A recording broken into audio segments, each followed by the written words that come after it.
Donc, on est rendu maintenant à la présentation du plan triennal d'immobilisation. Alors ici encore, on a une invitée spéciale que vous connaissez, Mme Manon Courchaine, qui est notre trésorière, et c'est M. Samuel Côté, président de la Commission des finances, qui va vous faire la présentation. Alors, bonsoir à tous. Petite présentation du PTI 2026, 2027, 2028. Je vais tenter d'être bref à la demande de mes consoeurs, confrères, parce que j'ai quand même beaucoup de textes à vous livrer. Mais quand même, je vais le faire pour vous donner le plus d'informations possible. Tout d'abord, j'aimerais remercier la Commission des finances, dont font partie Mme Nathalie Laporte, Nathalie Pelletier, moi-même, et notre directrice Manon Courchaine, qui est ici avec nous aujourd'hui. Merci de votre présence pour le travail qui a été fait pour le PTI. Également, la gang à Claudia Fortin des communications. Là, vous voyez depuis plusieurs années que les documents sont de plus en plus revampés, de plus en plus clairs. Donc, c'est grâce à la belle gang des communications. Alors, on débute avec un PTI, c'est quoi? En fait, c'est une planification sur un horizon de 3 ans.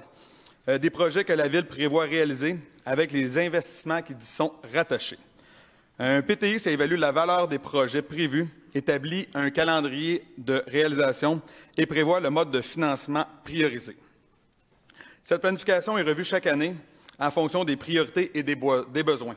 Donc, ce qu'on présente aujourd'hui, c'est surtout l'année 2026. Par contre, vous allez voir 2027-2028.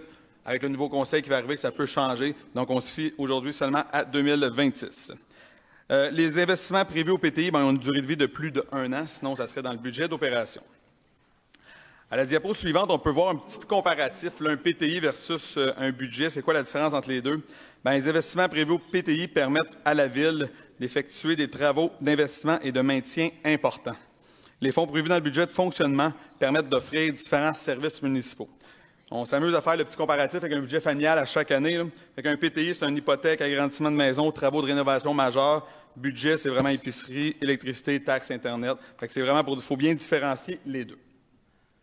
On commence depuis quelques années avec les projets antérieurs, dont les PTI de l'automne 2024. On vous présente l'état d'avancement des projets, puis on vous livre un petit peu les coûts qui y sont rattachés. Si on débute avec le premier projet de l'année passée, l'amélioration et l'entretien du réseau cyclable, on avait une enveloppe de 200 000 $. En 2025, quelques travaux ont été faits. Il y en a beaucoup qui sont encore à faire. On a fait une étude d'aménagement afin de sécuriser l'intersection de la rue Murray Sud et de l'accès au stationnement Murray à la pointe Murray. On est en train de regarder pour l'ajout ou remplacement de certains supports à vélo au centre-ville. On a fait les inspections des passerelles du réseau cyclable. Et on a fait une réfection de pavage, non, plutôt on va faire une réfection de pavage de certains tronçons au parc de la baie de Magog qui sont prévus dans les prochains jours à partir du Petit Accord jusqu'au stationnement Cabana. Et également, on a réservé un 100 000 $ pour des projets futurs parce qu'on a de plus grandes sections à faire qui vont coûter plus de 200 000 $. Donc, on prend de l'argent de cette année pour pouvoir l'apporter l'année prochaine. À la diapo suivante, réfection des infrastructures dans le milieu rural. Un budget de 2,2 millions de $. Des travaux qui sont toujours en cours. La réfection de Ponceau est terminée. Sinon, les travaux de réfection de la rue Yvette, environ 715 mètres, sont reportés en 2026. Par contre, on est en plans et devis présentement pour justement la rue Yvette. À la diapo suivante, la réfection des infrastructures du milieu urbain. Budget de 2,5 millions. Justement, c'est toujours en cours. C'est la relocalisation du poste de surpression situé sur la rue Landlois, sur un terrain municipal près de la rue Taran et d'autres travaux d'égouts dans ce secteur. Les travaux permettront de l'amélioration du service dans le secteur, assurer la conformité de l'équipement pour les travailleurs et prévoir le développement de la ville de Magog. Les contrats pour les services professionnels, soit les plans et devis, seront accordés à l'automne 2025 pour des travaux prévus en 2026. Pourquoi qu'on déplace cette station de pompage-là? C'est gros un enjeu SST. On doit donc prévoir une infrastructure adéquate au niveau des normes et qui permettra de prévoir le développement de la ville et améliorer le niveau de service au secteur. Présentement, les équipes à l'interne sont en communication avec le voisinage afin de justement s'harmoniser le plus possible avec le secteur existant. La réfection de la rue principale S, les plans et devis pour un budget de 1,5 million. Les plans et devis sont admissibles justement aux subventions. Donc, une augmentation de la capacité des réseaux souterrains est requise pour les infrastructures du secteur puisqu'on veut desservir la nouvelle construction qui seront construites sur les terrains de l'ancienne dominante textile. À ce jour, aucune demande de permis n'est déposée. Par contre, on a des pourparlers avec les promoteurs. La Ville souhaite profiter de ces travaux pour revitaliser la section de la rue principale. Le contrat pour les plans et devis sera accordé le 1er octobre. Programme de subvention possible, c'est la TEC qui est possible pour ce secteur. Prolongement et réfection du boulevard Poirier dans le parc industriel, un budget de 3,5 millions, projet qui est toujours en cours. Si le parc industriel est arrivé à son maximum de sa capacité, le prolongement du boulevard Poirier permettra d'offrir de nouveaux terrains et des entreprises intéressées à s'établir à Magog. Le projet concerne un tronçon d'environ 540 mètres et inclut le service d'égout et aqueduc. Présentement, on est en attente d'autorisation ministérielle pour pouvoir débuter les travaux. On pensait bien débuter mi-septembre, mais on n'a toujours pas reçu l'autorisation. La pose des conduites va se faire en 2025, par contre, le pavage prévu pour 2026. À la diapo suivante, la réhabilitation d'une partie des passerelles du marais de la rivière aux Cerises, budget de 630 000 $. Donc, c'est un projet qui est réalisé dans le cadre de l'aspiration assurer une saine gestion de nos infrastructures de la planification stratégique 2024-2030 de la Ville de Magog. C'est les travaux de réhabilitation d'une partie des sentiers sur pilotis. C'est estimé à 1,9 million $ pour la phase 1 et 2 et la participation totale de la Ville est de 1,1 million $. J'aimerais en profiter pour féliciter les équipes du Marais qui ont été vraiment proactifs pour trouver d'autres sources de financement pour justement la partie manquante et ont fait beaucoup de travaux à l'interne. Donc, merci aux équipes du Marais. Également, la planification et le début de la renaturalisation des rives du parc de la baie de Magog. Budget de 140 000 $300. C'est pour protéger le lac Manfred-Magog, un projet de renaturalisation de différentes zones des rives du parc de la baie de Magog. Le projet inclut la demande d'autorisation ministérielle, les plans et devis, les travaux, soit la plantation de végétaux et stabilisation de la rive. Les travaux concernent de la pointe Mairie jusqu'à la pointe Cabana. L'échéancier, c'est l'automne 2025, plantation partout à l'exception des sections avec les murs de béton. 2025, plantation près de la section des murs de béton, stabilisation de la rive et potentiellement ajout de clôture pour protéger la rive comme à la plage des Cantons. Justement, la semaine passée, on était en commission des finances, on a décidé d'aller marcher le terrain avec les responsables de la commission des finances pour essayer de s'harmoniser parce que présentement, on s'enligne sur une forêt sur le bord du parc de la baie de Magog. Quelles sont les possibilités légales, ministérielles, qu'on pourrait avoir des fenêtres de vue, des choses comme ça? On travaille également sur ce dossier en parallèle. Amélioration du drainage des eaux de pluie, secteur de la rue Marielle, budget de 477 200. Donc, les problèmes de drainage dans le secteur de l'avenue Corriveau et de la rue Marielle sont constatés lors de précipitations importantes de pluie. Les analyses sont en cours pour retenir la meilleure solution pour corriger la problématique. En fait, augmenter la capacité du réseau pluvial afin de mieux évacuer les eaux de ruissellement. Les plans et devis sont en cours. Les demandes d'autorisation ministérielle seront déposées à l'automne pour des travaux prévus en 2026.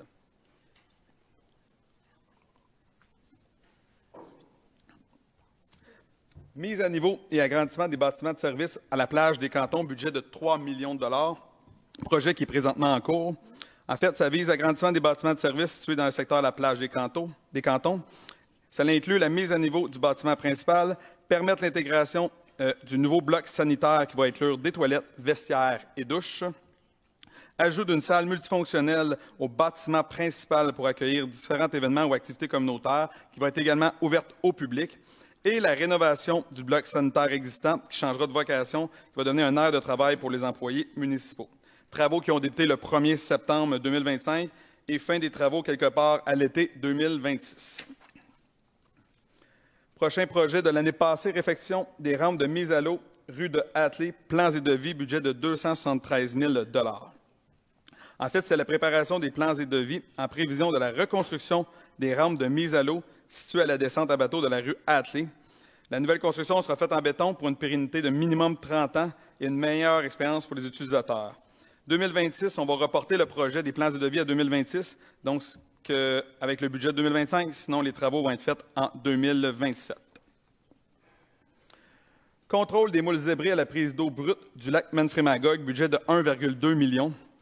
Une petite quantité de moules zébrés a été détectée dans la conduite d'adduction de l'eau du lac Manfred-Magog. Donc, le projet vise à retirer les moules zébrés présentes dans la conduite et la prise d'eau brute, détruire les moules existants et réduire au maximum la repousse des larves sur ces infrastructures. Le procédé retenu devrait être approuvé par le ministère de l'Environnement, de la lutte contre les changements climatiques, de la faune et des parcs. En fait, la présence de moules zébrés n'influence pas la qualité de l'eau parce qu'elle est traitée après. Par contre, ça influence la capacité d'approvisionnement parce que ça réduit la prise d'eau. Donc, 2025, plans et devis pour des travaux en 2026.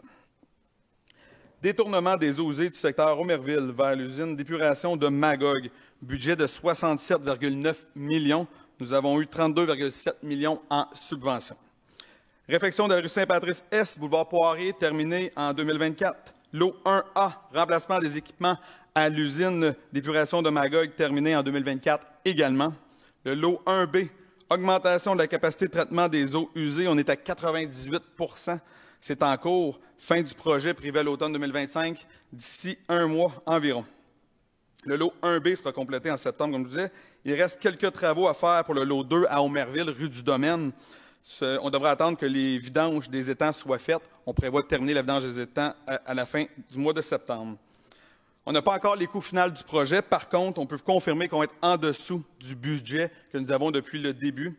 C'est vraiment une bonne nouvelle de ce côté-là. Les travaux permettront d'assurer le développement résidentiel, commercial et industriel de la ville de Magog pour les 30 prochaines années.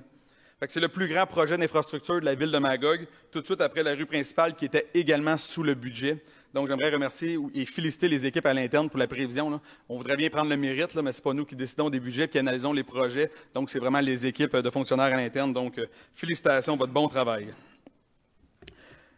Réfection d'une partie de la toiture et de la maçonnerie de la bibliothèque Manfred Magog, budget de 12,9 millions. On a eu 6,4 millions en subvention. La phase 1, reconstruction de la maçonnerie et de la toiture du baptistère, c'est en cours. On est environ à 90 % d'avancement. La phase 2, reconstruction de la maçonnerie et de la toiture des 2 clochers. On est à environ 30 % d'avancement. Fin des projets prévus en décembre 2026. On a également modifié la géométrie de la toiture pour mieux recevoir les précipitations et protéger efficacement la maçonnerie de l'humidité. À la prochaine diapo, nouveau parc de planches à roulettes, budget de 3,3 millions. On a eu 2 millions en subvention, projet qui est pratiquement terminé. C'est la construction du nouveau parc de planches à roulettes à la Pointe-Mary. Module adapté pour tous les niveaux, débutants à expérimenter, pump track et un bol que nous avons fait. Également, places publiques ombragées qui peuvent profiter à toutes les générations. Il reste 2 conteneurs culturels à recevoir qui vont accueillir des expositions et des médiations culturelles et une œuvre d'art publique installée devrait être faite d'ici octobre 2025. On va respecter l'enveloppe budgétaire, même qu'on s'attend à être encore une fois un petit peu en bas du budget. Encore une fois, félicitations à nos équipes à l'interne. Reconstruction de la tour du quai McPherson, un budget de 600 000 $, toujours en cours. Préparation du site des fondations, ça a été terminé en 2024. Construction de la tour qui est toujours en cours, 2025, hiver-automne. Fin des travaux prévus d'ici quelques semaines. Je peux vous confirmer que les travaux ont repris sur le site depuis le 23 septembre. Si on se rappelle, la structure de bois de la tour du quai McPherson a été démantelée en décembre 2023 puisqu'elle avait atteint la fin de sa vie utile. L'échéancier initial a été légèrement prolongé, mais les travaux sont en cours. La grande partie du travail se déroule en atelier, c'est pour ça qu'on ne voit rien sur le site. Et la nouvelle structure que vous voyez sur la photo, en acier galvanisé, donc il va être bonne pour de multiples années. Même hauteur, même apparence. On a gardé la petite maisonnette sur le dessus. Escalier en colimaçon vont être un petit peu différents. Garde-corps en barotin pour un meilleur point de vue. Intégration d'un nouvel éclairage dynamique. Donc, le soir, elle va être éclairée de différentes couleurs selon les événements. On va pouvoir la voir jour et nuit. Maintenant qu'on a terminé les projets de l'an passé, les priorités du conseil municipal, sur quoi on s'est basé pour le PTI de cette année. Ça a été réalisé en cohérence avec les aspirations de la planification stratégique de la ville de Magog. S'ajoute l'engagement des élus à concrétiser la vision de développement 24-34 d'Hydro-Magog pour créer davantage de richesses pour les citoyens actuels et les générations futures. Densifier et repenser l'aménagement de notre territoire, protéger nos milieux naturels, propulser la vitalité économique de notre communauté, optimiser et diversifier notre offre de services, assurer une saine gestion de nos infrastructures et mettre en place la vision de développement 2024-2034 d'Hydro-Magog. Donc, vous voyez les projets maintenant stratégiques pour 2026.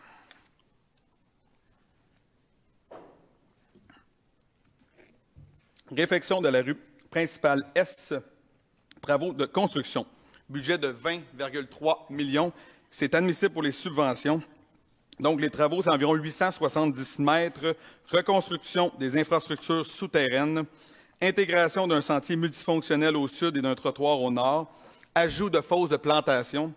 Mise aux normes de la ligne électrique.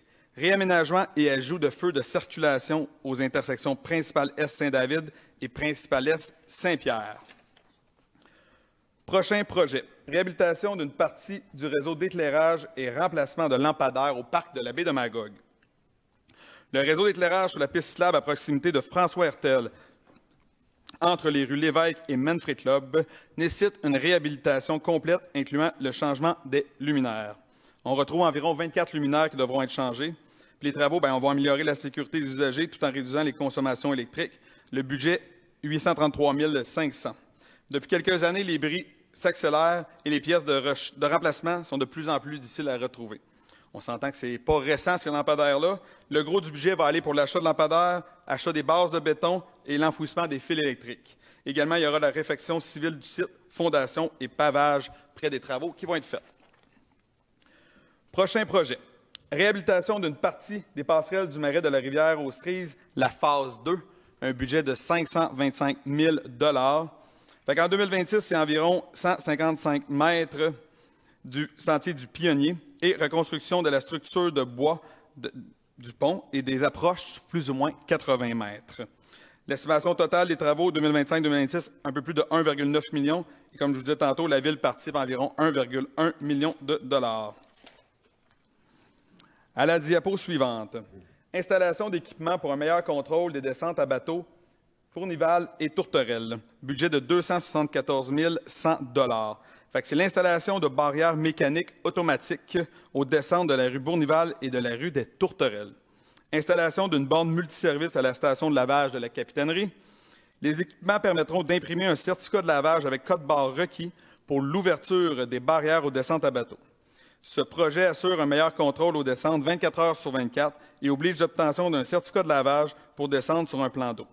L'objectif est de réduire les risques d'introduction de nouvelles espèces exotiques envahissantes dans nos lacs. Et ce projet s'inscrit dans la stratégie régionale de lavage d'embarcation pilotée par la MRC Manfred-Magog. Donc, c'est le même système qui va être installé partout à grandeur de la MRC Manfred-Magog sur tous les lacs.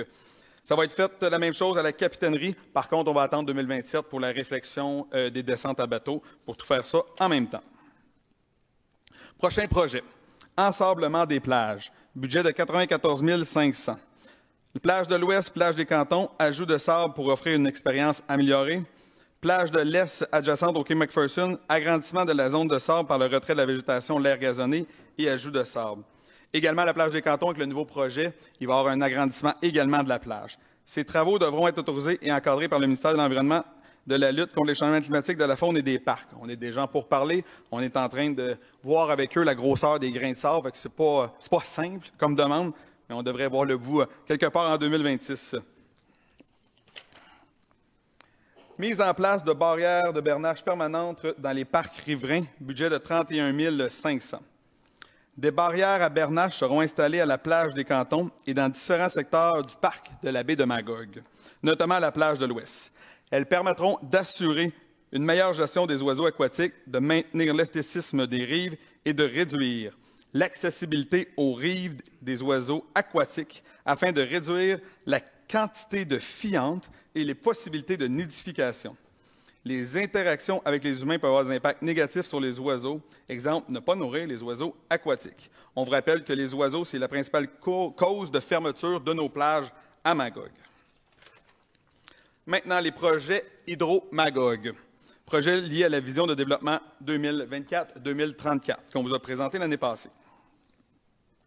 La vision de développement 24-34 d'Hydro-Magog représente un virage important de l'histoire de ce réseau municipal de production et de redistribution d'électricité. Pour atteindre le développement souhaité, la Ville de Magog prévoit des investissements qui seront rapidement profitables. Les profits générés contribueront au développement de la Ville de Magog. On fait un petit suivi des projets amorcés en 25 et ce qui est prévu pour 26.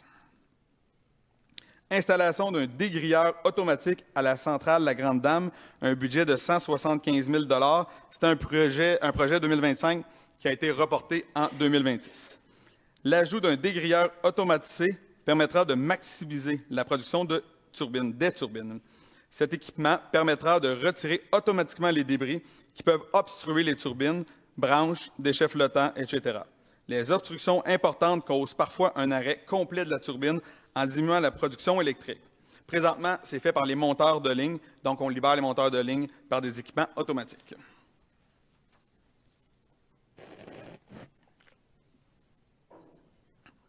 Réfection du barrage Manfred-Magog, les travaux. Budget pour la ville de Magog, 1,6 million. C'est un budget total de 3,2 millions, car on est 50-50 avec la ville de Sherbrooke dans ce barrage.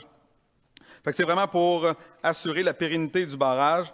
Ça inclut la réflexion des digues, du tablier et des portes d'évacuation. Le projet est géré par la ville de Sherbrooke. Ça va aller jusqu'à l'été 2027. Installation de compteurs communicants, phase 1 de 2. Budget de 788 000 $.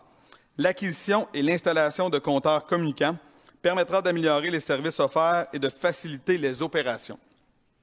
Ça va permettre de relève et interruption à distance, ce qu'on fait présentement manuellement, contrôle de charge et production décentralisée, facturation différenciée, un peu comme Hydro-Québec fait actuellement. Le remplacement des compteurs sur le territoire d'Hydro-Magog se fera sur une période de 3 ans. L'appel d'offres pour l'acquisition des premiers compteurs communicants sera lancé à l'automne 2025, puis les premiers compteurs seront installés dès le début de l'année 2026. Développement du réseau, phase 2 de 4, budget de 550 000 $. Des investissements sont requis pour répondre à la hausse de la consommation électrique pour le territoire d'Hydro-Magog. Densification du territoire desservi par Hydro-Magog qui génère une demande accrue en électricité, croissance projetée du parc industriel avec son agrandissement imminent, orientation de la politique d'habitation, nous vous rappelons de la cible 220 portes par année, impact des changements climatiques sur la consommation des clients, exemple l'utilisation accrue des thermopompes, répondre à la transition énergétique avec les véhicules électriques, unités de stockage, production solaire. Le développement du réseau inclut l'ajout de lignes électriques et l'augmentation de la capacité de transformation. Un budget annuel est prévu pour les nouvelles rues ou clients particuliers, des nouveaux transformateurs et équipements pour la transition énergétique, des batteries, des ondulateurs. 550 000 $ ont déjà été investis pour le raccordement de nouveaux clients résidentiels et industriels en 2025. Un autre projet, installation d'un mur anti-bruit et d'une clôture solaire, un budget de 210 000 $. L'accroissement de la demande en électricité entraîne une augmentation de la charge des transformateurs du poste 120 kV et inévitablement du bruit qu'il génère en périphérie du boulevard industriel. Le mur permettra d'assurer que le bruit généré par les équipements respecte le niveau sonore autorisé dans une zone résidentielle. La clôture solaire servira également de mesure d'atténuation du bruit pour le quartier résidentiel au sud du poste 120 kV. Ça sera situé sur la partie sud du poste qui se trouve sur le boulevard industriel, longeant la voie ferrée et l'autre côté de la rue Radolphe-Paquette. C'est environ 150 mètres qui sera installé. Remplacement des grilles de protection à la centrale La Grande Dame, budget de 105 000 $. Les grilles qui protègent nos turbines des débris de la rivière sont en fin de vie et doivent être remplacées. Ces grilles empêchent les branches, troncs d'arbres, déchets flottants, l'adlace ou tout autre objet transporté par la rivière d'entrer dans le système hydraulique à l'intérieur de la centrale, protégeant ainsi les turbines contre les dommages mécaniques et l'usure prématurée. Des turbines propres et non obstruées fonctionnent également de manière plus efficace, ce qui maximise la production d'électricité. À la diapo suivante, ajout d'un transformateur de puissance, travaux préparatoires, budget de 100 000 $. En 2027, il est prévu qu'un transformateur de puissance soit ajouté au poste 120 kV. Ce projet est requis pour être en mesure de sécuriser l'alimentation électrique de la clientèle en cas d'événement majeur, comme une panne d'équipement au poste de distribution. En 2026, des travaux préparatoires d'ingénierie seront nécessaires au poste 120 kV pour assurer l'installation et l'opération du nouveau transformateur. Quels travaux seront faits? C'est la modification du jeu de barre, l'achat de nouveaux équipements, soit disjoncteurs, sectionneurs, etc., et les services professionnels requis pour l'étude d'ingénierie du poste et la réalisation des travaux. Autre projet, l'ajout d'une 3e turbine à la centrale de la Grande Dame, un budget de 2,5 millions de dollars. Les infrastructures civiles de ce barrage ont été construites à l'origine pour accueillir 3 groupes de turbines alternateurs pour la production électrique.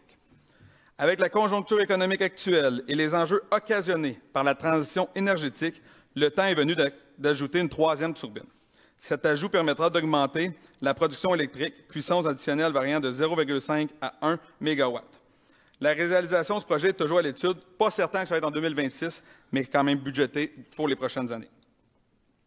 Du côté des investissements maintenant, le sommaire 2026, on prévoit 27 558 700, 2027, 31 292 600 et 2028, 33 799 400.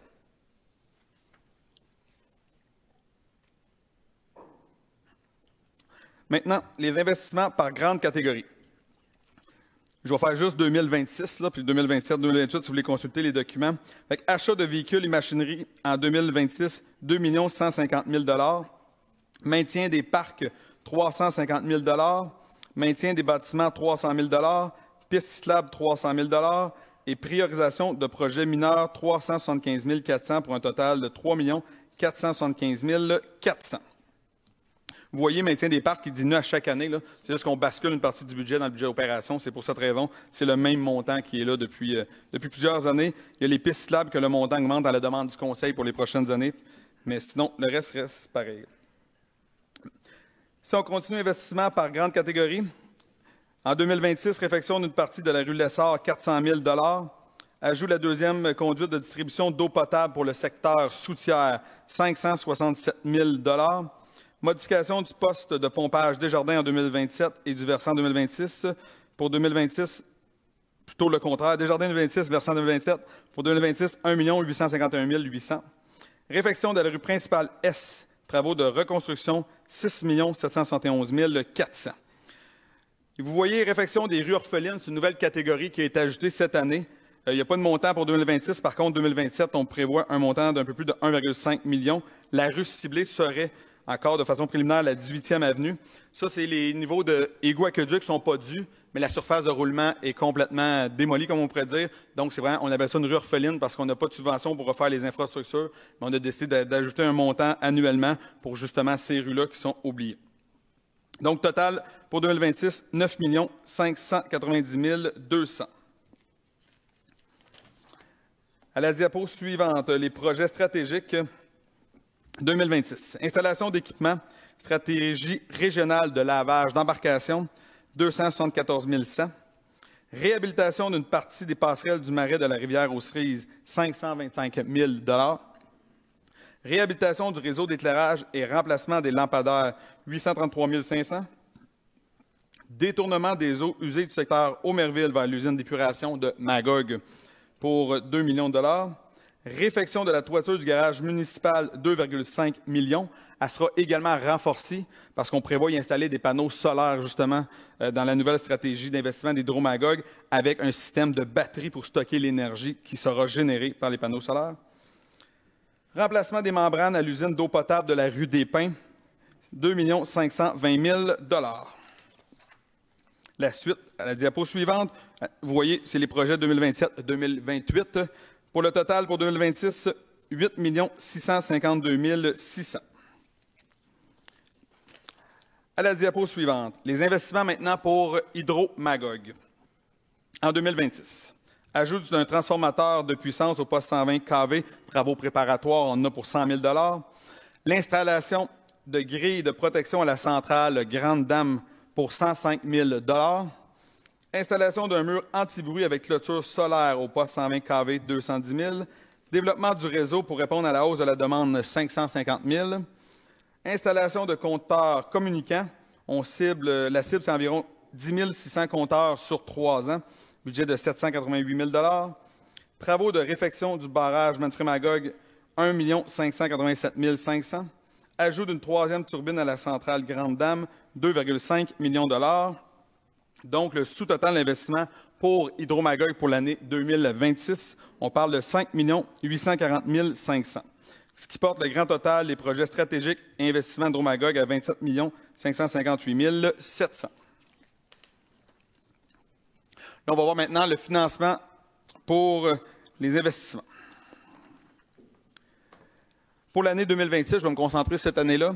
On va surplus fonds réservés opérations. On a un budget de 7 225 000 $. Les emprunts répartis à l'ensemble des contribuables, 7 644 400 $. Au secteur desservi en aqueduc et égouts, 3 128 800 $. Emprunts Hydro-Magog, 5 190 500 $. Et les sources externes, subventions estimées pour l'année 2026 de 4 370 000 $ pour un total de 27 558 700 $. Maintenant, parlons de l'évolution de la dette. Vous voyez ici le tableau de 2021 à projeté 2028. Réparti à l'ensemble des contribuables, si on se fie à 2025, 51 millions, 2026, 54 millions. Vous voyez la Hydro-Magog, c'est la première année en 2026 qui vont avoir une dette de 2 millions. Par contre, on vous rappelle que c'est des projets qui vont être rapidement rentables pour la ville de Magog. Les recouvrables des gouvernements, vous voyez qu'il y a un bond majeur de 2024 de 12 millions à 2025, 30 millions. Bien, c'est les subventions de l'usine qui nous ont accordées. Vous savez, le gouvernement, comment il fonctionne? Il nous accorde des subventions, mais ils n'ont pas l'argent, donc on emprunte à leur place et ils nous remboursent à chaque année avec capital et intérêt. Par contre, les nouvelles subventions qui arrivent présentement, ils payent cash, comme on pourrait dire, donc ça arrête de gonfler artificiellement la dette de la ville. C'est pour ça que vous voyez le montant dégressif dans les prochaines années.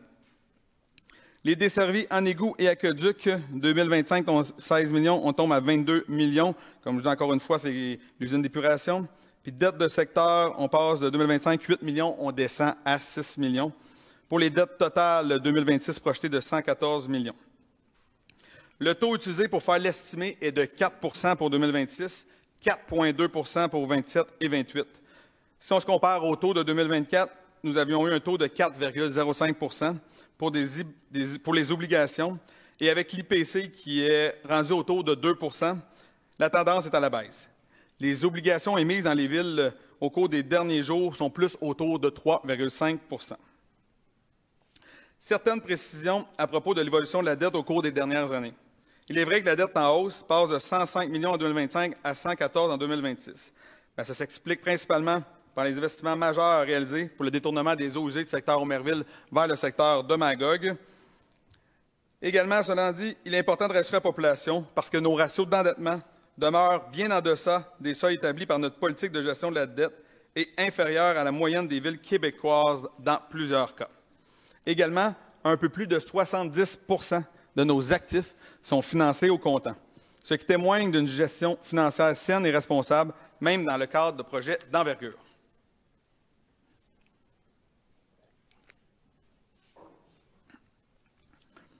L'évolution de la dette non consolidée. L'endettement total net à long terme par 100 $ de richesse foncière uniformisée. En 2026, on va être à 1,10. La politique de gestion de la dette dit qu'on doit être en deçà de 2,15. La dette à long terme sur les actifs, on va être à 28 %. La politique de gestion de la dette dit qu'on peut aller jusqu'à 33 %. Le service de la dette sur budget de fonctionnement, 6 %, on peut aller jusqu'à 15 %. Et l'endettement total net à long terme sur le budget d'opération, on est à 77 %, alors que la politique dit 110 %. Donc, tous les ratios sont bien en dessous de tous les indicateurs de la politique de gestion de la dette. De plus, ils sont en deçà de ceux de la province du Québec. Dans ce tableau des investissements pour Hydro-Magog de 2025-2028 sont pris en compte, ce qu'au final va rapporter à la ville de Magog. Le bilan des investissements. Le constat est positif des investissements faits par le conseil municipal au cours des 4 dernières années. De 2022 à 2025, les investissements dans le développement harmonieux de notre ville, la protection de l'environnement et l'amélioration de nos infrastructures, avec un souci constant de répondre aux besoins de la population. La dette à l'ensemble a augmenté seulement de 4 millions de $ dans notre mandat actuel. Plusieurs de ces réalisations arrivent à un terme alors que le mandat s'achève, illustrant l'engagement des élus envers leur communauté. Et pour terminer, le nouveau skatepark, par exemple, témoigne de notre volonté d'offrir aux jeunes des installations modernes et inclusives. Les travaux d'amélioration du secteur de la plage des Cantons, la réhabilitation des sentiers du marais de la rivière aux Cerises, ainsi que les investissements stratégiques chez Hydro-Magog reflètent l'enrichissement des services aux citoyens et une gestion tournée vers l'avenir. Enfin, le projet de déviation des eaux usées du secteur Omerville vers la station d'épuration de Magog, le plus important sur le plan financier, s'achève sous peu avec une facture finale inférieure aux prévisions. Ce chantier complexe, mené sur 3 ans, incarne notre capacité à livrer des projets ambitieux avec rigueur et efficacité pour les générations futures. Je suis très fier du legs que notre conseil municipal laisse à la Ville de Magog. Ces projets porteurs sont le fruit d'une vision partagée, d'un travail acharné et d'une précieuse collaboration avec les équipes municipales. Nous sommes fiers du legs que notre conseil municipal laisse à la Ville de Magog. Ces projets porteurs sont le fruit d'une vision partagée, d'un travail acharné et d'une précieuse collaboration avec nos équipes. Alors, merci à tous. Maintenant, on va passer à la période de questions. Parfait, merci. La période de questions était à la fin. Oui, c'est ça. Donc, on est rendu au point 3, Finances, 3.1, Adoption du programme triennal d'immobilisation 2026, 2027, 2028, et c'est proposé par la conseillère Josée Beaudoin. Je propose que le programme triennal d'immobilisation pour les années 2026, 2027 et 2028, ainsi que le mode de financement des projets de l'année 2026 soit adopté. C'est-à-dire, pour 2026, ce serait 27 558 700. En 2027, 31 292 600. Et en 2028, 33 799 400.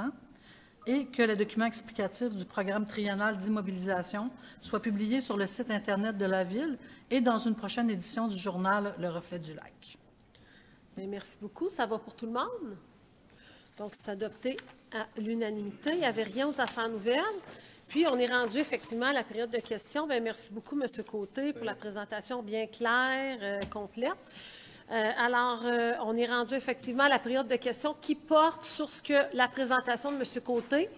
Donc, on a reculé en 2025, puis on regarde en 2026 qu'est-ce qu'il y en est. Alors, bonsoir. Je vois que les gens de la 18e Avenue vont peut-être être heureux en 2026. C'est ça que... Oui, possiblement, parce que ce sont ce qu'on appelait des rues orphelines, que les réseaux n'étaient pas complètement en fin de vie, ce qui faisait qu'on les étirait, mais là, on va essayer de faire un resurfaçage beaucoup plus intéressant qui vont pouvoir faire en sorte que la rue va s'améliorer, va être intéressante pour encore plusieurs années. Mais c'est en 27? 27, excusez. C'est en 27, vous pensez? Oui. On commence en 2027. C'est-à-dire que ça va être en 27 pour la rue 18e. Oui, c'est vrai, parce qu'en 26, c'est principaliste. Est-ce qu'il y a d'autres rues orphelines à Magog? Plusieurs. Il y en a d'autres. Il y a plein d'autres rues que vous pouvez nommer toutes sortes de noms, mais c'est la première rue orpheline, mais il y en a plusieurs autres. C'est celle-là qui a priorité, de ce que je peux voir. Ben oui, c'est une que ça fait longtemps qu'elle serait due. OK. Je pensais que c'était l'année prochaine, en tout cas. Concernant les barrages... oui, ceux qu'on partage. Est-ce qu'on va avoir un accès à pied sur le barrage, comme un peu à la Grande Dame, pour faire un lien entre la rue principale Est et la piste cyclable, parce que c'est quand même un bon raccourci, surtout si vous refaites une partie du barrage, de l'aménagement? Ça sera, on aimerait ça, là. Ça ne sera malheureusement pas possible. Ce barrage-là n'a pas la même configuration, pas la même largeur, mais on travaille fort. On aimerait donc éventuellement, il y a quelque chose qui se passe à la friche industrielle, si on était capable éventuellement d'avoir un lien de l'autre côté. Mais sur le barrage, c'est pas là qu'il va être possible le lien, malheureusement. Parce qu'un passage piétonnier, là, c'est pas très large. C'est 7 pieds de large, là, puis je pense que vous l'avez déjà, là. Oui, mais légalement, on a tout essayé, même les équipes, on travaille fort pour essayer, puis il n'y a rien de possible. On ne peut pas aller en porte-à-faux non plus parce qu'on a les dégrayeurs automatiques qui s'en vont là. Fait que ça ne sera pas possible. C'est en partenariat avec Sherbrooke, il faut s'entendre avec la Ville de Sherbrooke. Fait que c'est ça. C'est pas quelque chose qui est possible pour l'instant. C'est une question de sécurité. Ouais. C'est ça. Inquiétez-vous pas qu'on aurait tous aimé ça, dire c'est facile, puis on fait le lien de cette façon-là, mais ça ne sera pas possible, mais on va essayer de trouver d'autres façons d'avoir un lien éventuellement. Parce qu'à la Grande Dame, vous pouvez actuellement? Oui. Bon, c'est quoi la différence? Bien, la largeur n'est pas pareille. Là, je pourrais peut-être vous revenir un peu avec les détails techniques de pourquoi c'est différent, ces deux barrages-là, mais ça a été beaucoup questionné par les élus. Est-ce que vous avez la réponse? Non? OK, Mais on vous a eu une aviez l'air à me présentation il y a regarder, je plusieurs pensais mois que- là-dessus, vraiment, avec Je vais les vous équipes revenir. d'Hydro, puis c'était pas possible, mais c'est ça. On va venir Ouais. plus de Parce qu'en- détails. En réalité, On a tout essayé. Mon père travaillait là, Ouais. à la Powerhouse, on appelait ça dans le temps. Là. Fait que, on avait déjà un passage piétonnier. Ben, Ouais. on vous confirme que ça passe présentement, mais légalement, c'est plus ça qui accroche, je vous dirais. D'accord. Des passages informels et historiques C'est ça. versus un passage qu'on peut... Officialiser. C'est pas les normes de... C'est dommage, mais c'est pas la même chose. OK. Dans vos équipements, je n'ai pas rien vu de fort pour avoir des équipements moteurs électriques, des achats d'équipements. Achat d'équipement, mais il n'y a rien d'achat d'équipement électrique là-dedans. C'est mais ça- pas dans le- C'est ça. Que ce soit dans les camionnettes, partout, on regarde souvent pour les équipements électriques, ce qui est possible de faire. On se tourne vers l'avenir surtout. Là, on regarde pour la production solaire, on est en train de tout transformer. Fait que oui, l'achat de véhicules électriques, d'équipements électriques, on fait toujours un effort quand on peut acheter que ce soit des Weed Eaters, des choses comme ça. Là, on fait toujours un effort pour comparer les deux et aller avec la meilleure chose qui est possible. Mais on commence à en avoir à l'interne des équipements électriques. Là. Des Weed Eaters Non, mais c'est électriques au lieu d'avoir des autos À gaz. électriques. Ouais. Ah bon, OK. Des coupes On compare. bordures, des coupes bordures, monsieur. Oui, je m'excuse. Non, mais... C'est ça, Surtout on fait avec des ce qu'on efforts. a adopté Pour la la même semaine chose pour les passée. camionnettes, la même chose pour les véhicules. On a plusieurs véhicules électriques à l'interne et on essaie d'en ajouter le plus possible. Parce que vous êtes quand même un producteur d'électricité. Je pense que ça devriez vous encourager vous-même à aller de l'avant avec des... Quand c'est possible, on le fait, je vous confirme. On en a plusieurs véhicules électriques à l'interne, puis on Mais- continue d'en avoir. Mais d'ici 4 ans, c'est pratiquement tout électrique, les voitures et les camions. On verra. Sauf les souffleuses, je pense. OK, Mais merci. c'est dans notre enveloppe, comme il l'a dit, véhicules de changement, puis tout ça. C'est pour ça qu'on ne les détaille pas toutes, là, mais il y a toujours cette analyse-là qui est faite. À suivre. OK. Merci. Bonsoir. Oui, bonsoir. Mon nom est Pierre Boucher. Oui, c'est concernant les projets stratégiques. Je ne vois pas aucun achat de terrain pour des projets résidentiels, pour des édifices, pour des gens à faible revenu. On a vécu dernièrement l'équerre, là, avec le projet Desjardins. Je vois rien de ça comme achat de terrain présentement. Mais dans le PTI, justement, on n'a pas les fonds réservés, on a des fonds pour ça. À les nouvelles constructions, présentement, il y a un montant qui va dans ce fonds-là. Ça n'apparaît pas dans le PTI, mais avec ça, on peut faire les achats. Puis on a des terrains municipaux qui vont se libérer dans les prochains mois, prochaines années, que peut-être ça va servir à ça. Donc, on en parle régulièrement, je vous confirme, puis on a des plans pour les prochaines années. Là. Parce que, on fait juste regarder présentement, là, exemple, le terrain qui est à vendre face au ferme à prix, ça valait 600 000 il y a peut-être 3 ans. Là, il en vaut 2,1 millions. Et c'est bon pour 48 logements avec stationnement souterrain. Donc, tu sais, je me dis, effectivement, c'est quelque chose qui est quand même intéressant dans un beau milieu pour des personnes à faible revenu ou à certaines difficultés, comme le projet ECAIR voulait à ce moment-là avancer. Donc, je pense que ça serait une bonne idée de gratter un petit peu là, pour trouver ce genre de budget-là. Autre Je comprends, mais élément. M. Côté a vraiment bien répondu, là, dans le sens qu'à court terme, moyen terme, on va être capable d'en avoir, nous. Donc, avant d'arriver, c'est ça, avant de faire des achats comme ça, ben, on va en avoir qui vont se libérer. Non, mais, tu sais, exemple, là, tu sais, j'aurais pensé avoir eu au moins une certaine enveloppe reliée à ça. Mais l'enveloppe, on l'a avec notre politique d'habitation, comme M. Côté l'a mentionné. D'accord. Je ne sais pas, M. Côté, ou c'est surtout Madame, là. Pouvez-vous nous expliquer là, un peu facilement le RFU, là, quand on parle de richesse foncière uniformisée et les taux que l'on voit? La prochaine. C'est...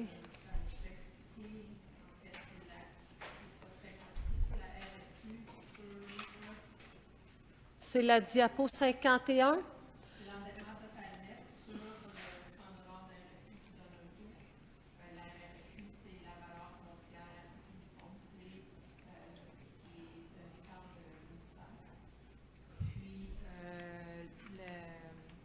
L'endettement total net, c'est l'endettement moins la dette pour les subventions. En gros, c'est pas mal ça. Okay. Monsieur Côté, tantôt, vous avez parlé que le gouvernement payait cash maintenant. Là, pouvez-vous nous expliquer un peu ce que ça veut dire, ça? Ça veut dire qu'on reçoit le montant d'argent et non, on n'a pas besoin d'aller nous-mêmes emprunter à leur place et que ça n'apparaît pas justement dans nos états financiers comme ça. Donc, c'est vraiment, on reçoit la subvention, puis après ça, nous, on peut l'appliquer sur nos projets. Auparavant, bien, comme l'usine, le plus de 30 millions, bien, on est allé l'emprunter pour le gouvernement.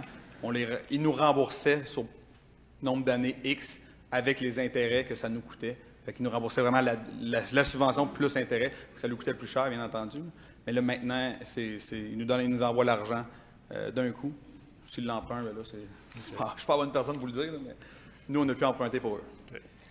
L'autre question importante, dans les projets stratégiques, on ne voit rien sur l'aréna.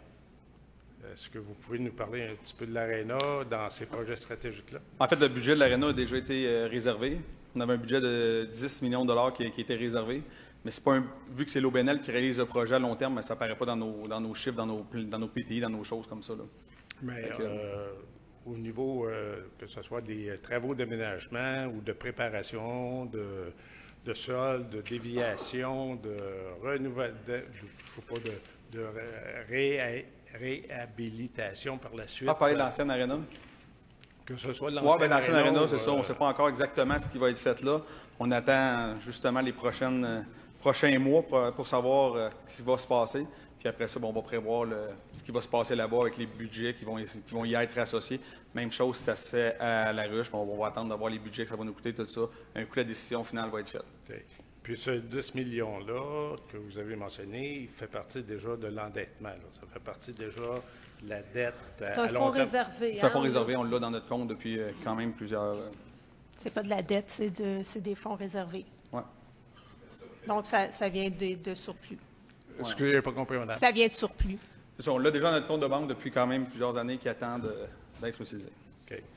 Tantôt, vous avez parlé pour le barrage de grilles automatisées et ensuite, vous avez reparlé d'autres types de grilles. Ouais, en fait, il y en a un qui c'est un nettoyeur de grilles, si on peut appeler ça de même. Ça vient nettoyer, vider le devant des grilles. Mais on remplace aussi la grille qui est maganée avant qu'elle fasse des trous et que les objets puissent passer directement. Okay. Présentement, c'est les monteurs d'hydromagogue avec des outils qui vont devant les grilles et qui essayent d'aller au milieu de leurs compétences pour aller chercher les morceaux. Là, ça va se faire de façon automatique, donc ça va libérer nos employés pour faire d'autres projets. D'accord. Bon, bien, merci, M. Gauthier. Plaisir. Merci, au revoir. Merci. Bonsoir. Bonsoir, Xavier Michel Grisé, secteur Omerville. On est plusieurs citoyens qui résident sur la rue Lessard. Tantôt, on a vu réfection de la rue Lessard en 2026. Ma question, c'est que en ce moment, la ligne d'asphaltage se termine avant la fin des lots vers le secteur vers la zone H302. Donc, la réfection, est-ce que c'est une réparation de la rue ou une prolongation vers la zone H32 dans le but éventuellement de desservir un prochain projet résidentiel? En fait, c'est juste le bout qui appartient à la ville de Magog actuellement, qui est déjà qui est magané quand même. C'est juste de profiter du fait qu'il y a un entrepreneur qui va être sur place pour agrandir la rue pour un projet domiciliaire, puis donner le contrat de réfection du petit bout qui est du stop aller jusqu'à la limite de la ville actuelle. OK. Donc, ça va dépasser la limite de la ville actuelle. Non, nous, on arrête à la limite de la ville. Après ça, l'entrepreneur ou le promoteur, si on pourrait dire, il va faire le reste du projet à ses frais. OK. Fait que c'est vraiment juste la section qu'on a. Ça va quand même se faire simultanément. Oui, bien c'est ça. Nous, on profite du fait qu'il est sur place pour éviter les coûts de déplacement, puis on donne le même contrat à la même personne. OK. Merci. Merci. Bonsoir. Bonsoir, Marie-Claude Poulin. C'est juste un petit commentaire sur la diapositive 11 pour la planification de la renaturalisation des rives. Dans le fond, vous parliez de peut-être voir à ce qu'il y ait des fenêtres, parce qu'on a perdu la vue. On ne se le cachera pas, là, on ne voit plus rien. Non. Puis, je ne sais pas si vous le savez, mais moi, j'ai fait une formation en revégétalisation des berges. Et ce n'est pas la hauteur des arbres qui compte, mais bien l'enracinement. Donc, on n'a pas besoin que ça soit hyper haut pour protéger nos berges puis protéger notre lac. C'était le seul commentaire que je voulais faire. Bien, merci. On espère que le ministère va être d'accord parce qu'on comprend qu'il faut garder, faire attention à nos rives et tout ça, mais on se dit à un moment donné, on veut aussi que les gens au parc de la baie de Magog sachent qu'ils sont encore au bord d'un lac. C'est ce qu'on se disait, puis de quelle façon on y arrive en protégeant les berges qui sont importantes là, pour la filtration du lac. Bonsoir. Oui, bonsoir, Robert Ranger. Belle présentation pour ça. Merci. Alors, moi, j'ai des petites choses bien faciles, là. C'est un bruit raisonnable. C'est quoi? Les normes que les ingénieurs doivent respecter qui est émis par le ministère. Go. Fait que, non, mais je vous donne un Je l'ai pas exemple. le- Fait j'ai que pas là, le- l'exemple que vous donnez, c'est des compteurs, c'est des transfos qui font du bruit. Ouais. Je sais pas combien de décibels, tout ça, mais le pire dans ça, c'est que c'est un bruit constant. C'est un ça là, je sais pas ce que vous allez faire avec ça, mais en tout cas. Il y a des normes Je suis ministérielles bien pour content, respecter. je là, suis ouais. content de ne pas demeurer là. Alors là, l'autre chose, c'est vous allez acheter des compteurs intelligents. Communicant, il faut dire maintenant. Comme vous voudrez, OK? Fait que C'était s'ils trop peuvent facile. communiquer, ils doivent être intelligents, Ouais. je ne sais pas. C'était fait par des gens intelligents. Alors, les compteurs intelligents que l'Hydro-Québec a achetés, ils les ont achetés à Landis & Gear, qui est Landis & Gear faisait faire ça par des filiales qui étaient peut-être en Inde, je ne sais pas trop quoi. Puis moi, je suis contre ça. Fait que, s'il vous plaît, quand vous allez les acheter, achetez quelque chose de fait au Québec et avec nos ingénieurs, avec nos jeunes qui sortent des universités, puis entretenus par des gens. Fait que là Landis & Gear a vendu ça à une compagnie japonaise qui s'est rendue avec une compagnie américaine. Fait que là, regardez bien, là, ça c'est l'Hydro-Québec, là, c'est nos dirigeants, là, tu peux pas avoir plus haut que ça, là, tu sais, là. Savez-vous la meilleure, c'est eux qui nous donnent les normes d'appel d'offres. Souvent, je souvent on n'a sais, même pas le droit de... je le sais, c'est pour Mais ça que c'est je eux suis qui ici décident. pour vous dire non. Ouais, on n'a pas Non, le droit, on c'est la va loi. les Ça y est, acheter, nous monsieur autres, au Ranger. Québec. Ouais, on aimerait S'il tout ça vous plaît. encourager les Québécois, mais Oui. des fois, le gouvernement ne nous donne Hey. pas la possibilité de mettre ça dans nos appels d'offres. C'est correct, je vous donne mon opinion. Ouais, c'est correct. OK? On est L'autre- Je réponds en votre opinion. L'autre chose, ben, j'espère que je vais être entendu, puis par même en haut là, jusqu'à Québec, Hydro-Québec. là, puis plus haut. Alors, l'hôtel de ville, avez-vous prévu des sommes pour l'hôtel de ville? Pas encore. Vous faites Dans le rien? prochain mandat, ce qu'il va falloir, Il me semblait c'est que ça prenait savoir des qu'est-ce que- ascenseurs, puis que ça prenait Oui. de l'électricité, puis tout ça. On vous confirme, vous en avez encore. C'est de Bon. planifier dans le prochain mandat qu'est-ce qui va arriver parce qu'il doit être refait au complet. Ça va être un projet en soi qui va devoir être planifié dans le prochain mandat par le prochain conseil, puis probablement qu'il soit refait dans le mandat suivant. C'est ça. Puis c'est- une dernière petite, là, c'est si vous aviez des sommes, au lieu de les mettre mettre des bâtisses pour des logis modiques, vous prenez ces sommes-là, vous identifiez les personnes, puis vous leur donnez la chance d'aller demeurer n'importe où avec tout le monde, tandis que là, ça va être concentré dans des endroits, puis ça, ben encore une fois, pour moi, c'est pas bon. Mais le Fait que, programme de supplément de loyer, c'est un peu ça. oui, C'est dans des oui, privés, mais moi, justement, il serait agrandi, puis tu ça. n'aurais pas besoin d'acheter des bâtisses, de faire des bâtisses. Tu le donnes à tout le monde, puis il pourrait y à tout le plan. Puis là, le contracteur fera la bâtisse qu'il voudra, puis on pourra envoyer les gens Mais- où ils voudront. Ouais, je comprends, mais en tout cas, c'est un petit peu ça avec, tu sais, il y a des sommes qu'on a débloquées, là, M. Laurando puis Mme Laporte qui sont sur l'OMH qui avaient demandé de débloquer des sommes. Pour cette année, c'est ça, on a débloqué. Fait que s'il y a des avis aux propriétaires privés, si vous voulez soutenir des gens, ben il n'y a pas de problème là, avec le programme. C'est possible, là. Merci beaucoup de m'avoir été. Parfait, est-ce que c'est toujours en lien avec le plan triennal d'immobilisation? Parfait. Oui, Caroline Leblanc, j'ai une mini-question. Oui, y a en pas de fait, problème.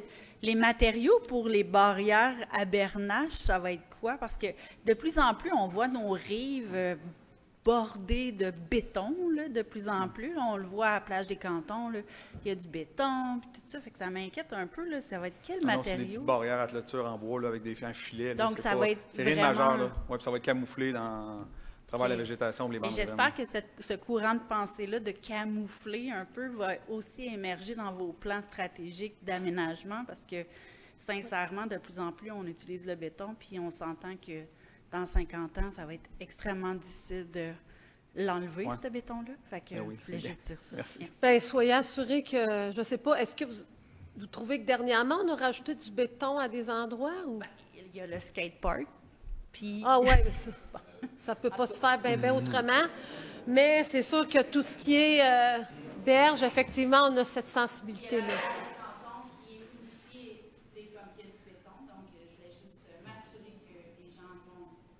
Parfait. Donc, on comprend, puis on s'en va dans ce sens-là. Lise Messier. Bonsoir. Bonsoir, merci pour votre belle présentation. Mais moi, je suis déçue. concernant les logements, vous avez dit que ce serait du moyen terme, comme vous avez dit à M. Boucher. Mais présentement, je pense qu'on n'a pas le choix de faire ça du court terme. Cet après-midi, moi, j'étais au centre-ville et j'ai rencontré un itinérant. Il était allongé au soleil à l'entrée de l'immeuble, il avait son lunch, ses bouteilles, tout traînait autour. Fait que je suis allée lui parler, j'avais de la misère à comprendre parce que c'est un monsieur qui n'avait pas de dents et qui parlait anglais. Fait que là, j'ai dit, où vous demeurez? Bien, il demeurait downtown. Je vais vous dire où. Après ça, j'ai dit, à l'hiver, là, j'ai dit, à winter, là, qu'est-ce que vous allez faire? Il a fait ça comme ça. Tu sais? Puis, je sais très bien que dans le bas de la ville, à l'ancienne textile, il y a plein d'itinérants. Il y en a, la police ne veut pas y aller. Puis, quelqu'un m'a dit que même les livreurs de pizza ne veulent pas y aller. Mais là, l'hiver s'en vient, puis là, vous me dites moyen terme. Mais ça, là, le logement social, là, ça ne peut pas être du moyen terme parce que vous allez l'avoir, tu sais, des itinérants, vous allez en avoir au centre-ville. Moi, je n'ai rien contre les itinérants. Le monsieur était très sympathique. Mais quand il va en avoir beaucoup, puis il va avoir des bouteilles puis des affaires partout, là, ça ne sera pas le temps de se réveiller. Fait que moi, je pense, puis j'ai regardé, je vais vous donner des logements, j'irai vous les porter, des terrains qu'on peut acheter. Il y a des terrains, et puis vous avez de l'argent en réserve pour l'aréna, vous pouvez avoir de l'argent en réserve pour acheter des terrains, puis bâtir l'équerre le plus vite possible, parce que c'est dans les médias qu'il faut que ça se passe. Bien, en tout cas, peut-être que je me suis mal exprimée. C'est ça, dans le fond, ce qu'on a dit, c'est qu'on avait notre fonds via la politique de logement. C'est sûr que c'est pas parce que la Ville n'a pas de terrain ou n'achète pas de terrain qu'il n'y a pas du travail qui se fait, là, parce que des fois, ça peut se faire en partenariat aussi avec des privés et tout ça qui veulent, dans des projets, faire du logement social. Je peux vous dire qu'on en parle régulièrement. Oui, il y a un projet qui n'a pas pu voir le jour, mais on est en mode solution pour essayer d'en trouver d'autres. Puis c'est ça, comme je vous disais, il y a quand même des grands terrains, pour ne pas les nommer. L'aréna actuelle, pour ne pas les nommer. L'autre, on peut le nommer aussi plus facilement. L'usine le secteur Aumerville, là, où est-ce qu'on avait l'usine de détournement des eaux, la vieille usine. Ça aussi, c'est un terrain qui appartient à la Ville qui va pouvoir en permettre. Fait que je dis moyen terme, ça peut venir quand même. Vous pouvez acheter aussi des terrains. Parce qu'il y a beaucoup de villes. Moi, j'ai regardé Grenby. Grenby, c'est un modèle au niveau de ce qu'ils font avec les itinérants et avec les logements sociaux. Mais vous pouvez en acheter. Je ne pense pas qu'on soit une ville assez pauvre pour ne pas être capable de s'acheter. Vous souhaiteriez qu'on soit plus proactif à ce niveau-là. Bien oui. Bien, on vous entend. Merci. Merci. Est-ce que c'est toujours en lien avec le PTI, la présentation de M. Côté? C'est-tu en lien avec la présentation de M. Côté, vos questions? Non. OK, ça va être à la fin de la séance, par contre. Si c'est une question générale, là, c'est vraiment juste en lien avec la présentation de M. Côté. Vous reviendrez à la fin de la séance. Il va y avoir une autre période de questions. Bonsoir. Oui, bonsoir, M. Côté, Pierre Boucher. Dans les projets stratégiques, tantôt, j'ai été un peu vite, c'est marqué aménagement d'un lien piétonnier sur la route 112. Pouvez-vous nous expliquer à quel endroit que vous pensez faire ça? Il y a des discussions avec le ministère du Transport actuellement pour à partir du 4 Fourches jusqu'à peu près au avril, des choses comme dans ce coin-là environ. Puis on est en train justement de discuter de ce qui peut être fait, les utilisations, les constructions à venir, faire justement des prévisions.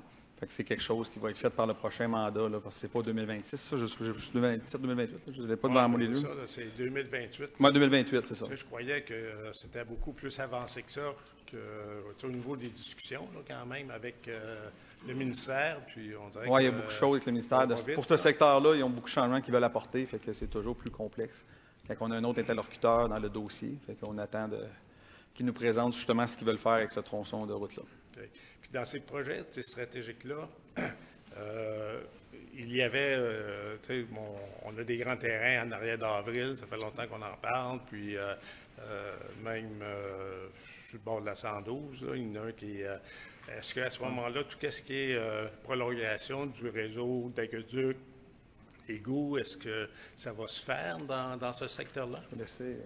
Ça ne peut pas se faire dépasser justement le avril, parce que là, après ça, on est à l'extérieur du périmètre urbain. Le seul, c'est justement après l'avril, il y a quelque chose qui est un projet de restauration agriculture qui, lui, pouvait avoir, on avait passé un branchement ici. Donc, il y a juste celui-là qui est le dernier projet possible. Après ça, c'est très complexe parce qu'on change le schéma d'aménagement, on sort du périmètre urbain. Donc, on ne verra pas ça pendant bien des années, les élus ici. Là. Mais les terrains derrière Avril, est-ce que ça, c'est dans le périmètre urbain, derrière Avril. Mais si on s'en va dans la 112, vers la 112, vers le Morford, là, après Avril, il reste un terrain possible, puis c'est tout. OK. Puis, ce qu'on a là, sur la rue Matt, là, qui est à côté de l'Ultramar, là, de l'Essentiel. Ça, c'est dans le périmètre urbain en face, mais c'est la limite aussi. On arrête là, à la rue Matt, premier terrain, puis après ça, on est hors PU aussi, hors périmètre urbain. OK. Donc là, présentement, là, tout ce qui est planification avec le ministère, comme des transports, c'est lent? Bien, c'est en pourparler, parce que ça, c'est quand même pas simple. Il y a des emprises de rue. Quand on n'est pas tout seul, la ville, bien, c'est toujours c'est ça, plus compliqué. Puis eux veulent aussi élargir. Puis nous, bien, on voudrait avoir un lien piéton là-dedans. Donc, c'est en discussion. Oui, surtout que le poste de pompier, la rue Lévesque est là aussi. Là. Ça devient quand même un niveau d'urgence. Ça devient assez congestionné dans le coin, de plus en plus. Là. C'est la route la plus achalandée de Magog. Non, bien, si vous êtes capable de mettre un peu de pression sur le ministère, des transports, qu'on puisse savoir où on s'en va. Oui, on aimerait ça, là, mais ils vont à leur vitesse. Hein. C'est pas mal eux qui dictent, je vous dirais. Parfait. Merci, bonsoir. Parfait. Dernière intervention sur le PTI. Oui, bonsoir. Je voudrais savoir, est-ce qu'on va retrouver votre excellent document sur le site de la Ville de Magog?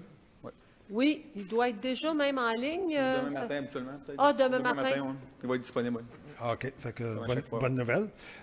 Concernant ce que vous voulez faire, refaire les égouts, les aqueducs, ou je ne sais pas trop, sur la rue principale Est, face à l'ancienne Dominion Textile, on prévoit des 10 étages de construction, 30 mètres x 3, c'est pas mal ça. 10 étages actuellement qu'ils peuvent construire? C'était, il me semble, 6 étages, mais il pouvait y avoir du zonage incitatif qui est d'aller un peu plus en hauteur, mais si on a, par exemple, bien, pas par exemple, mais c'était logement social, ou s'il y a de la protection du patrimoine, s'il y a un parc public, s'il y a une contrepartie, puis ça va vraiment être à la discrétion du conseil, là.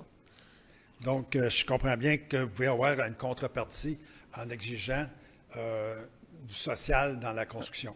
Tout à fait. Tout à fait. Bon, ça fait que c'est à suivre à ce niveau-là. À part de ça, je vais terminer là-dessus. Est-ce que vous avez un projet dans le PTI de décontaminer des terrains de la municipalité? On dit tout le temps, on ne peut pas faire ça, c'est contaminé. On ne peut pas aller là, c'est contaminé. Je pourrais vous en faire une liste de tout ce qui est contaminé dans la ville de Magog qui vous appartient. Les fonds sont là. Le dernier fonds qu'il y a eu, c'est pour l'Hôtel Union. Ça ne s'est pas fait encore. On dit qu'en 2025, il n'y a eu aucune demande faite au ministère de l'Environnement. Un nom à coucher dehors au niveau du ministère. Il n'y a aucune demande qui a été faite de la ville de Magog ou de Magog pour décontaminer des terrains en 2025.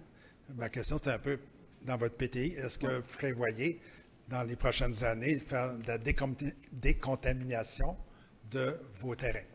Une demande. C'est subventionné. Ça dépend des projets. On n'a pas de projet de dire on décontamine des terrains qu'on choisit dans nos terrains. Par contre, on a des projets sur des terrains ou des choses comme ça, c'est sûr qu'on passe par ce programme-là. Donc, il faut avoir vraiment un objectif au bout avant d'aller décontaminer un terrain, vu les coûts que ça coûte. Puis des fois, on n'a même pas besoin de le décontaminer, dépendamment de ce qu'on fait avec l'utilisation du terrain. Fait que ça serait un petit peu dépenser de l'argent de décontaminer des fois pour rien un terrain, alors qu'on n'a pas besoin réellement de le faire pour le projet qui s'en va là. Parce qu'au niveau du logement social, on se fait répondre souvent « Ah, on ne peut pas se contaminer ». Comme je dis, je pourrais faire une liste de tous les terrains qui sont construisables avec aqueduc et égouts, mais c'est contaminé supposément. Là. Fait que ma question, c'est faites des efforts pour les décontaminer, surtout que les fonds du gouvernement présentement sont peut-être là pour 2025, 2026. Parce que dans le PTI, je n'ai rien vu de ça. Oui, bien actuellement, c'est sûr que là, Le Climasol, on attend. Il va sûrement être conduit, mais on n'a pas encore de réponse officielle. Climasol, c'est le programme du gouvernement qui nous donne un soutien pour décontaminer. C'est sûr que M. Côté a vraiment bien répondu que ça dépend de ce qu'on en fait. C'est sûr qu'il y a effectivement un terrain sur la rue Champlain qui aurait à être décontaminé. Fait que c'est certain que lui, ça pourrait être dans nos cartons à vouloir le faire rapidement pour le rendre disponible. Mais à part de ça, à date, on n'avait pas de besoin. Fait que c'est pour ça que c'est difficile de décontaminer avant qu'on sache qu'est-ce qu'on en fait et tout ça. Parce que les autres terrains qu'on nous avait nommés pour le logement social ou tout ça, bien, c'était pas assez grand, il y avait des servitudes. Le seul qui était peut-être possible, c'était lui qui était contaminé, mais qu'on a su quand même il n'y a pas si longtemps qu'il l'était. Là. OK, je vais juste terminer là-dessus, parce que je viens d'y penser. Là. Au niveau des obligations, actuellement, c'est à la baisse, c'est tant mieux. Là. Est-ce qu'on... La cote de crédit de la ville, c'est-tu BB+, BB-, A0? On n'a jamais su, franchement. Montréal, Québec. C'est juste ces villes-là qui l'ont. Oui. Sinon, vous émettez des obligations, puis là, vous le voyez après. C'est un peu ça. Oui. OK, merci. Bien, merci. C'est en lien avec la présentation de M. Côté? Oui, c'est juste une petite question. Bonsoir. Bonsoir, votre nom? Mon nom est Philippe Poulain. En fait, c'était concernant le prolongement du boulevard Poirier. Je me demandais si éventuellement il allait déboucher sur une voie publique ou si c'était simplement un rallongement, ça termine en cul-de-sac. Peut-être avoir un peu plus de détails, là. En fait, oui, il est prévu de sortir sur la rue Sherbrooke. C'est pas prévu pour l'instant d'être ouvert au poids lourd. Par contre, il y a des problèmes rentrés sur la rue Sherbrooke, mais oui, il va y avoir une sortie de ce côté-là qui va être faite justement dans les prochaines semaines. Super, merci. Merci. Peut-être. Oui, ça ne sera pas long. Ça sera Okay. pas long. Vraie dernière, parce que là, on a notre séance, puis on a un autre tour de questions. Moi, je suis toujours le dernier. OK. J'aime ça être le dernier. On fait attention. Okay, allez-y avec votre question, M. Ranger. Fait que là, c'est les bassins à Omerville. Est-ce que vous avez prévu des sommes? Ils se font là. Ils sont dedans. Je ne sais pas si on commencé ou c'est prévu pour être terminé en octobre. Ça, c'était dans le budget d'opération. Dans le budget d'opération, c'est ça. C'est en cours où ça commence? On les a vidés, puis on est en train. C'est ça, c'est en cours. Ah oui? Fait qu'on va pouvoir construire des calotteurs là, à cet endroit-là. Ah, bien ça, c'est un terrain qui appartient à la ville. Fait que ça sera un beau terrain où on pourra faire quelque chose qui est abordable. On va pouvoir faire des logis. Un beau projet porteur. Oui. Ouais. Oui, il va être bientôt disponible. Jusqu'à quelle hauteur? Ça, on n'a pas statué là-dessus. On travaillera ça avec, dans le prochain mandat. OK. Merci. Alors, on s'est rendu à la levée de la séance. Merci beaucoup, M. Côté. Séance extraordinaire et c'est M. Bilodeau qui fait ce travail. Que l'ordre du jour étant épuisé, la présente séance soit levée à 20h13. Merci beaucoup, Mme Courchaine. Bonne soirée.